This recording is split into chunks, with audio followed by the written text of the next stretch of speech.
जय हिंद।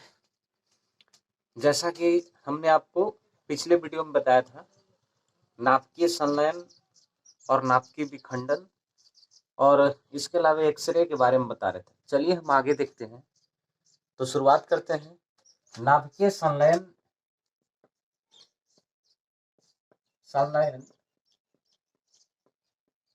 और दूसरा जो था नाभिकीय विखंडन।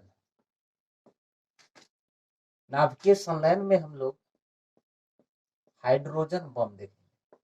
हाइड्रोजन बम, इसमें ये देखेंगे कि इसका खोज किसने किया। तो हाइड्रोजन बम की खोज जो है एडवर्ड टेलर के द्वारा किया गया था।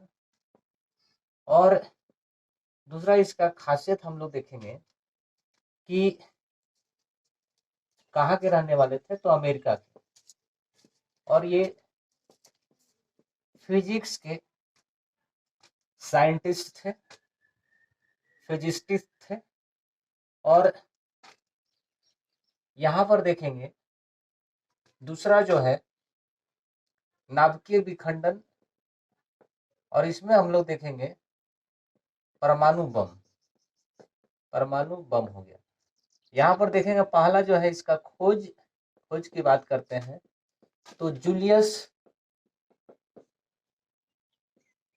रॉबर्ट ओपेनहाइमर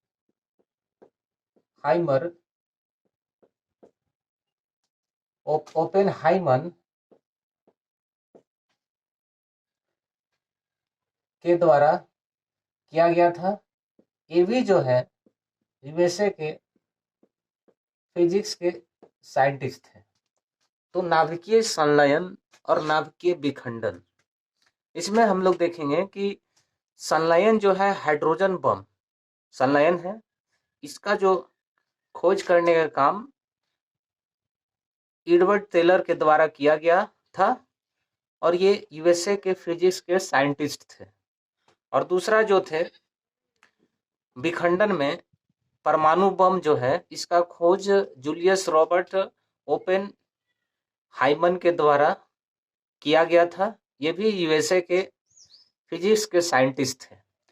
इसके बाद हम लोगों ने एक्सरे किरण के बारे में देखे थे। एक्सरे किरण जो है ये 20 रोंटजन से 250 रोंटजन के बीच में होता है। दूसरा इसका देखे थे कि जो तरंग दैर्ध्य होता है 0.01 नैनोमीटर से 10 नैनोमीटर के बीच में होता है। और जो डॉक्टर होते हैं 6 रोंटजन जो एक्सरे जो किरण होता है इसका यूज करते हैं मरीज के इलाज के लिए। फिर इसके बाद हमने देखा कि रोंटजन जो है इसका इकाई होता है। इसकी जो खोज की बात करते हैं तो विल्हेल्म कॉनराड रोंटजन के द्वारा किया गया था। और ये जो है बुटर्सबर्ग विश्वविद्यालय जर्मनी में रोंटजन के द्वारा एक्सरे किरण की खोज किया गया था। इसमें हम लोग देखे थे कि जो एक्सरे की क्या गुण होते हैं, यानी उसका क्या क्वालिटी होता है। तो पहला जो होता है इसमें तीक्ष्णता काफी अधिक, यानी तीव्रता काफी अधिक होता है। दूसरा इसमें हम लोगों ने देखा कि जो ठोस में प्रवेश करने की क्षमता इसमें अधिक होती है। यहाँ तक हमने देखा था पिछले वीडियो में। इसके बाद हम लोग देखते हैं कि गामा किरण के बारे में देखेंगे। गामा किरण, ये हो गए गामा किरण।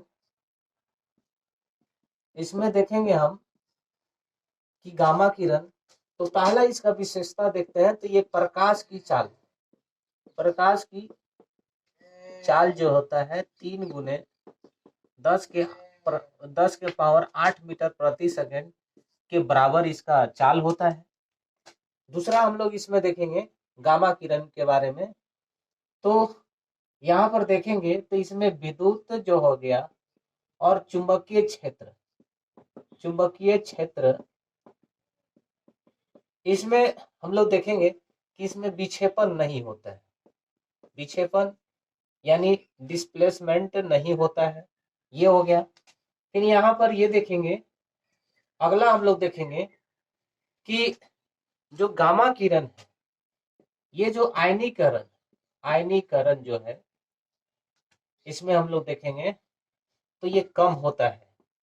आयनीकरण क्या होता है तो हम जानते हैं कि तोड़ने फोड़ने की प्रक्रिया जो होती है, तोड़ने फोड़ने की प्रक्रिया आयनीकरण कहलाती है। तो इसमें आयनीकरण कम होता है। इसमें हम लोग देखेंगे अगला जो क्या होता है कि ये EMW होता है।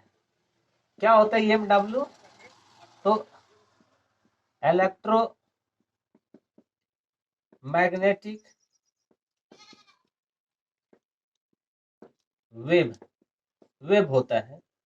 इसको हम लोग विस्तार से फिजिक्स में देखेंगे कि गाय अविजु इंफ्रा मारे, ये क्या है?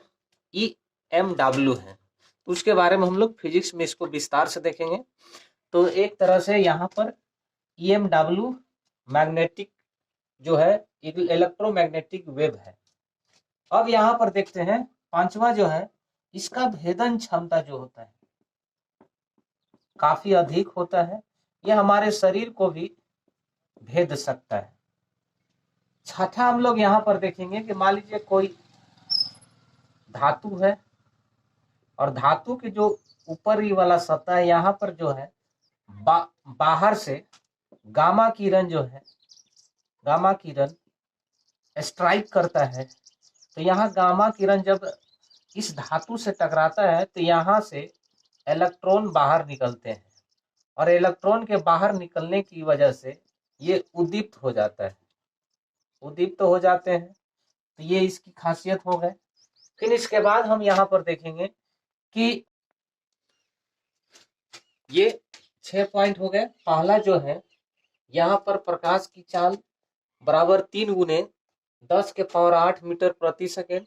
दूसरा जो हो गया विद्युत एवं चुंबकीय क्षेत्र जो है इसमें विक्षेपण नहीं होता है। तीसरा जो आयनीकरण जो होता है कम होता है।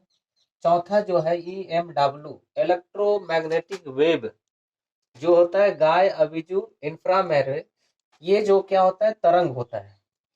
छठा जो होता है इसकी भेदन क्षमता काफी अधिक होता है, ये शरीर को भी भेद सकता है। अब यहाँ पर छठा पॉइंट जो था कि कोई एक धातु है और धातु के जो बाहरी सतह है, बाहरी सतह में गामा किरण का स्ट्राइक कराया जाता है। तो ये इससे टकरा कर जो है यहाँ से इलेक्ट्रॉन बाहर आता है और ये उद्दीप्त हो जाता है। फिर इसके बाद हम लोग 7वां पॉइंट में देखेंगे कि इसका जो खोज है पॉल विलार्ड के द्वारा किया गया। ये फ्रांस के साइंटिस्ट थे और इसके द्वारा सबसे पहली बार 1900 ईस्वी सन में रेडियम धातु है, इस पर सबसे पहली बार गामा किरण की खोज की गई थी। यहाँ पर हम लोग देखेंगे। इसके बाद अगला जो है इसका उपयोग की हम बात करते हैं तो पहला जो उपयोग है ब्रह्मांड जो है, ब्रह्मांड में उपस्थित जो उच्च ऊर्जा है, ऊर्जा उसको स्टडी करने के लिए।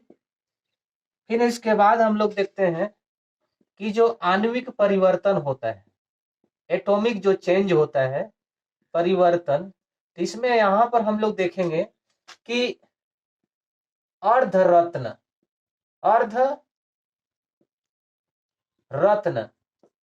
अर्धरत्न में बदलने के लिए भी गामा किरण का इस्तेमाल किया जाता है। अर्धरत्न जो प्रीशियस स्टोन्स होते हैं उसमें कन्वर्ट करने के लिए गामा किरण का यूज करते हैं। तीसरा हम लोग इसमें देखेंगे कि संवेदक के रूप में यानी सेंसर के रूप में इसका यूज करते हैं। इससे हमको घनत्व और किसी पदार्थ की मोटाई का पता चल जाता है तो गामा किरण का संवेदक के रूप में इस्तेमाल भी करते हैं। यानी इसमें क्या हो गया कि इसकी जो कोई भी पदार्थ की जो घनत्व डेंसिटी है उसका आइडिया लगेगा, और दूसरा जो होता है इसका मोटाई कितना है इसके बारे में हम लोग गामा किरण से जान सकते हैं। चौथा हम लोग इसमें देखेंगे, ये क्या करता है, जीवाणुओं को नष्ट करता है। जीवाणुओं को नष्ट करता है, ये जीवाणुओं को गामा किरण के थ्रू इसको मारा जाता है। जैसे मान लीजिए हम लोग देखें कि आप देखेंगे घर में जो है करंट आरओ जो होता है, ये हमारे घरों में लगा होता है करंट आरओ, तो उसमें जो क्या होता है जीवाणु वगैरह जो होते हैं उसको समाप्त या नष्ट करने के लिए क्लोरीन का यूज कर लेते हैं। उसी तरह से यहाँ पर हम लोग गामा किरण का यूज कर सकते हैं और उससे जीवाणुओं को मारा जा सकता है। तो ये हो गए, जीवाणुओं को नष्ट करता है। फिर इसके बाद हम लोग देखेंगे खाद्य पदार्थ। जो खाद्य पदार्थ है, खाद्य पदार्थ में उपस्थित जीवाणु है, इसको भी नष्ट करने के लिए यूज किया जाता है। फिर इसके बाद हम लोग देखेंगे कि जो अनाज होता है, अनाज को भंडारण जो हम लोग करते हैं, तो भंडारण किया जाता है, तो इसमें यह देखा जाता है कि अनाज ऐसा ना हो कि नमी प्राप्त करके ये अंकुरन होने लगे। तो गामा किरण का यूज करने से जो क्या होता है कि ये गामा किरण अनाज को अंकुरन होने से रोक देता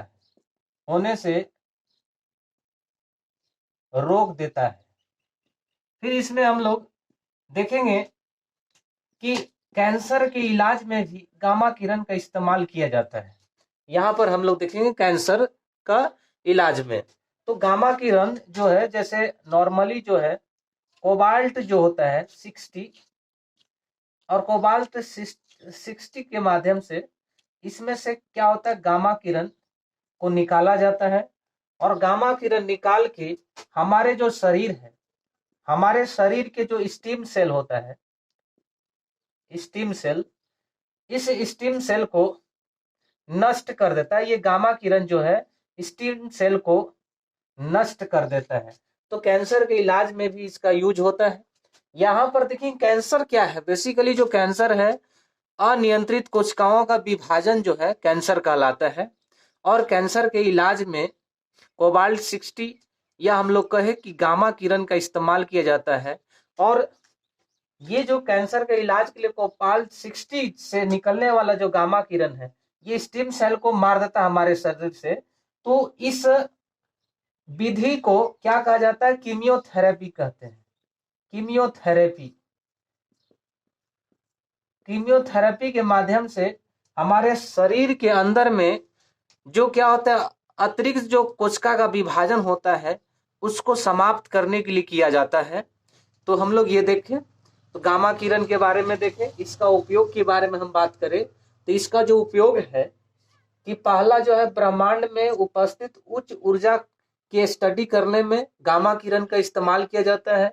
दूसरा जो है आणविक परिवर्तन अर्ध तरल यहाँ पर आणविक परिवर्तन अर्ध रत्न में बदलने में भी, प्रीसियस स्टोन में बदलने में भी गामा किरण का इस्तेमाल किया जाता है। तीसरा हम लोग देखेंगे संवेदक, सेंसर के रूप में, कि इस कोई भी पदार्थ का घनत्व और उसकी मोटाई कितना है इसको जानने के लिए भी हम लोग गामा किरण का इस्तेमाल करते हैं। ये जीवाणुओं को नष्ट करने के लिए होता है। इसमें देखेंगे खाद्य पदार्थ जो होता है उसमें उपस्थित जीवाणु होता है उसको नष्ट करने के लिए गामा किरण का यूज करते हैं। अनाज का भंडारण और नमी की वजह से अंकुरन होने से रोकता है, गामा किरण का इस्तेमाल करेंगे।